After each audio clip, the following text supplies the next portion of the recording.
J'ai l'impression de vivre ma vie de côté et chaque moment, j'ai l'impression qu'il m'échappe. Bonjour à tous, bienvenue sur ma chaîne et bienvenue dans cette nouvelle vidéo. Au début, je voulais faire une vidéo qui parle de comment reprendre sa vie en main. Une vidéo motivante avec plein de conseils pratico-pratiques. Mais en fait, je me suis dit que ça correspondait pas vraiment là au stade où j'en étais aujourd'hui et ça correspondait pas aux personnes comme peut-être vous, qui ont peut-être vécu quelque chose de difficile, qui n'ont juste plus envie de rien faire et qui n'ont plus aucune motivation. En fait, la clé pour moi, ça a été de ralentir. La clé, c'est d'être doux avec soi-même et de se permettre de se réparer en quelque sorte. En fait, faut même pas qu'on cherche à remettre sa vie en ordre, faut juste qu'on se laisse aller tout simplement et qu'on se laisse être tout simplement. Si vous vous sentez comme ça, c'est sûrement parce que vous avez des attentes élevées envers vous-même et qu'en fait vous êtes frustré de ne pas être à la hauteur de soit ce que vous attendiez vous de vous-même, ou c'est peut-être même que d'autres personnes ont des attentes élevées pour vous que vous projetez en vous, que ce soit vos parents ou les gens autour de vous. Ça peut être aussi que vous vous êtes trop poussé, vous avez pris trop de choses en charge et maintenant vous êtes tout simplement épuisé. En fait aussi parfois on se sent comme ça parce qu'on avait des attentes sur ce que le monde aussi devait être, ou à quoi il devrait ressembler et à quoi notre vie devrait ressembler. Et en fait, quand tout ça se réalise pas, quand on réalise qu'on perd cette sensation de contrôle, et ben en fait on sait tout simplement pas comment y faire face, on est découragé, on est démotivé, on peut plus, on a envie de rien faire. En fait parfois aussi on est trop dans notre énergie masculine, en étant à fond sur la productivité, sur la réussite, sur le succès, sur le contrôle. En fait ensuite notre corps il nous dit stop, il faut calmer tout ça, qu'il faut se tourner vers notre énergie féminine et au contraire nous recentrer sur nous, ralentir et surtout nous donner de l'amour. Le mot-clé ici dans cette vidéo, retenez, c'est l'abandon.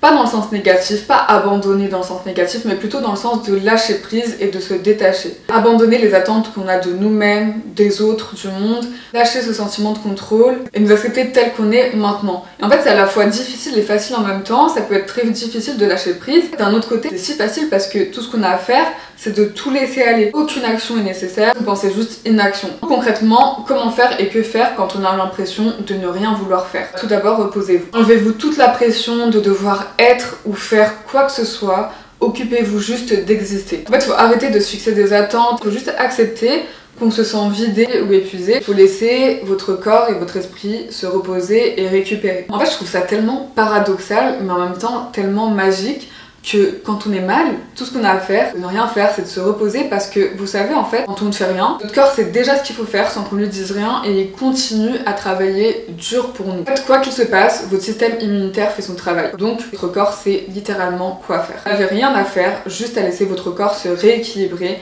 et se guérir lui-même. Et parfois guérir mentalement passe par le physique. Deuxièmement, donnez-vous de l'amour. Justement, soyez gentil et doux avec vous-même, quoi qu'il se passe. Pratiquez l'amour inconditionnel, c'est-à-dire aimez-vous sans condition, indépendamment de tout. L'amour, en fait, c'est s'accepter, alors acceptez-vous exactement tel que vous êtes en ce moment. Ne forcez rien et pardonnez-vous si vous avez été dur avec vous-même. Parfois, on est hyper exigeant. En fait, là où vous en êtes en ce moment, c'est normal, c'est parfaitement normal parce que c'est la vie. La vie, c'est comme ça, il faut accepter qu'il y a des hauts et qu'il y a des bas. Ce qui peut aussi beaucoup nous aider, c'est essayer de changer de perspective.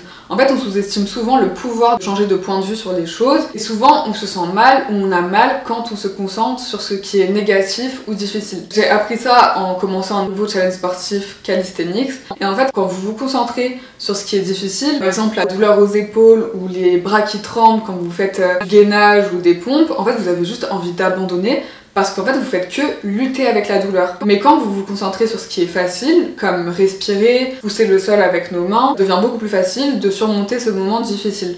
Donc au lieu de vous concentrer sur ce qui est dur, essayez de vous concentrer sur ce qui est facile. Au lieu de vous concentrer sur ce qui ne va pas dans votre vie, concentrez-vous sur ce qui va encore bien. Et pourquoi ne pas en profiter pour commencer à faire du journaling et écrire tout ça pour reprogrammer votre cerveau. En fait si vous voulez, notre cerveau c'est un muscle qu'on a parfois besoin de remuscler. Parfois on ne le réalise pas, mais choisir intentionnellement là où on veut diriger notre attention, ça compte beaucoup et ça fait une énorme différence dans les émotions que l'on va ressentir au quotidien. Si vous sentez que vous avez besoin d'une aide extérieure, parlez à quelqu'un de confiance. On a tous besoin d'un système de soutien dans nos vies et notre santé mentale peut souffrir si on n'en a pas. Une autre option justement est de considérer la thérapie avec un professionnel. Parfois on a besoin de cette oreille attentive d'un inconnu qui ne va pas nous juger. Le prochain conseil que j'ai pour vous lorsque vous vous sentez mal, c'est d'arrêter de consommer du contenu qui vous fait vous sentir encore plus mal. Ça inclut tout contenu qui vous fait fait vous sentir mal dans votre peau, qui vous fait vous comparer aux autres, si c'est du contenu positif ou inspirant, parce que parfois ça vous rappelle juste que vous n'en êtes tout simplement pas à ce stade-là, vous n'êtes pas capable de tout ça en ce moment et c'est normal. Laissez-vous ressentir ce que vous ressentez en ce moment, acceptez-le, acceptez-vous comme vous êtes, vous verrez que c'est le moyen le plus rapide qu'une émotion négative passe et l'accepter pleinement. Si vous voulez une solution quasi instantanée, allez dans la nature. J'écoutais un podcast d'une femme qui disait qu'elle n'a jamais été aussi heureuse que quand elle a compris que elle, ce qui la stimulait, ce qui la faisait se sentir pleinement vivante, c'était non pas la stimulation intellectuelle, et sur le coup ça lui a fait du mal de réaliser ça, mais en fait elle a réalisé que c'était pas du tout le côté réflexion, mais tout simplement le contact avec la nature. Regarder les fourmis, baigner dans le verre et écouter le bruit des arbres. Donc elle a quitté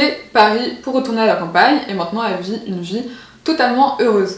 Mais bon, sans aller jusqu'à cet extrême-là, la réalité c'est que être dans la nature nous guérit au niveau spirituel. Vous êtes directement rappelé à la simplicité des choses, à la tranquillité de la nature, et vous vous rappelez que vous faites partie d'un monde qui est bien plus grand, qui est bien plus vaste. Et quand vous êtes dans la nature, oui, vous vous sentez tout petit, mais vous retrouvez la paix, vous retrouvez aussi votre force intérieure. Et pour ça, pas besoin de faire quelque chose d'énorme, d'aller dans la forêt ou quoi que ce soit. Vous pouvez juste faire une petite promenade à l'extérieur, dans un petit parc à côté, ou même vous pouvez tout simplement aller dans une jardinerie, si vous en avez une à côté de chez vous. Vous pouvez en faire une nouvelle habitude bien-être et vous ressourcer justement auprès des plantes, auprès des arbres, auprès des fleurs. En fait, j'ai l'impression qu'il y a tant de magie et de force dans la nature et en même temps une énergie hyper apaisante. Et en fait, j'ai l'impression que quand on est à son contact, on prend justement de cette magie et de cette force. Comme si ça nous réénergisait, vous voyez, et que ça nous calmait en même temps. Ensuite, comprenez que la vie fonctionne par cycle.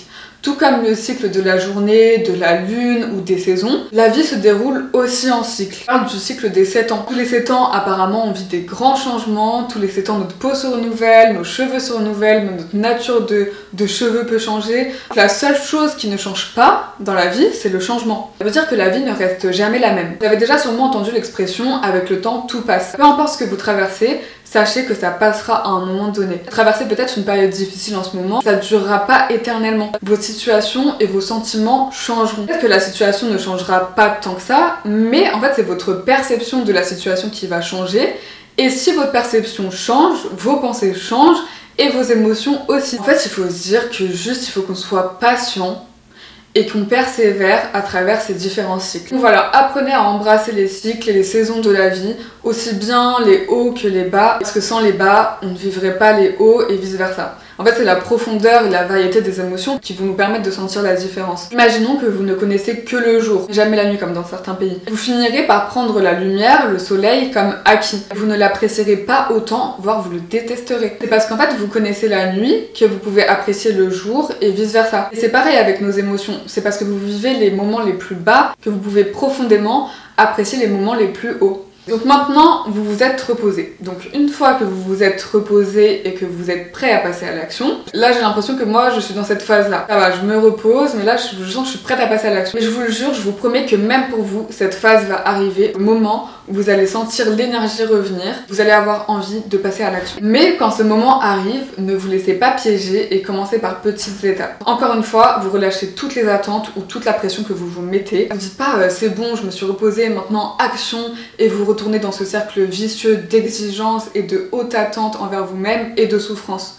Non, plutôt que ça, décomposez les projets en toutes petites tâches, toutes petites, et le plus facile possible. Mon père m'a toujours répété ce proverbe chinois depuis que je suis petite, du coup ça me lâche pas, mais il m'a toujours dit « un problème compliqué n'est qu'une suite de choses simples ».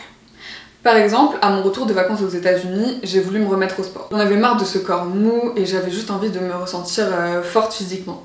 Donc, plutôt que de me fixer comme objectif, ok, je refais du sport, je vais faire 3 heures de sport par semaine minimum, je me suis fixé des tout petits objectifs comme, ok, je vais courir 5 minutes dans la nature, ok, je m'achète une nouvelle tenue que j'aime bien, colorée, etc. Ok, là ce soir, je vais me créer une nouvelle playlist YouTube avec seulement des vidéos de sport qui me motivent, donc je regardais toutes les vidéos comme ça, et ça m'a trop donné envie. Franchement, cette dernière astuce pour moi, elle a trop fonctionné si vous voulez vous remettre au sport. Donc voilà, je me suis retrouvée à faire 1 heure de sport pour tester toutes les vidéos qui me semblaient trop bien, alors que de base, j'étais partie pour faire 20 minutes d'exercice. Et surtout, félicitez-vous pour ces petites actions, même si elles vous paraissent hyper petites et que ce n'est rien d'autre que aujourd'hui j'ai réussi à sortir de mon lit pour prendre l'air par exemple, ou j'ai fait mon lit aujourd'hui. En fait, on a tendance à vouloir être hyper ambitieux et à nous fixer de grands objectifs, et quand on ne les atteint pas, on a l'impression d'avoir échoué et ensuite on se sent encore plus mal dans notre peau. Donc la meilleure approche, c'est de commencer petit, tout petit, de rester toujours indulgent envers nous-mêmes. Et en fait, un petit effort, aussi minime soit-il, si pour vous c'est un effort, ça reste un effort.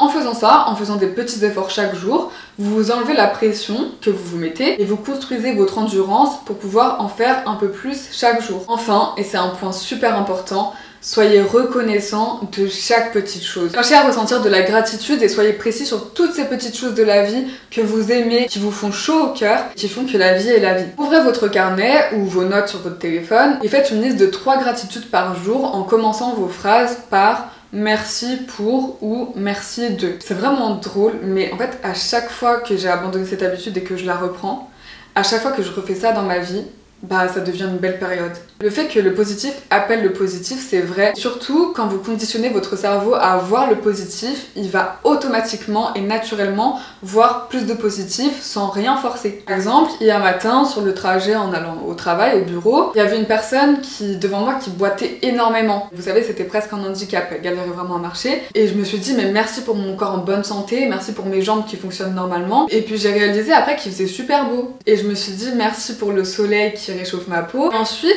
je me suis rendu compte que pour aller au travail, je traversais un des plus beaux quartiers de Paris. Et je me suis dit, mais merci pour travailler dans une si belle ville. Et puis juste après, j'ai croisé une personne qui marchait de façon toute joyeuse, en sifflotant. Et je me suis dit, bah juste merci pour le bonheur dans la vie, merci pour les petits bonheurs, pour les personnes heureuses.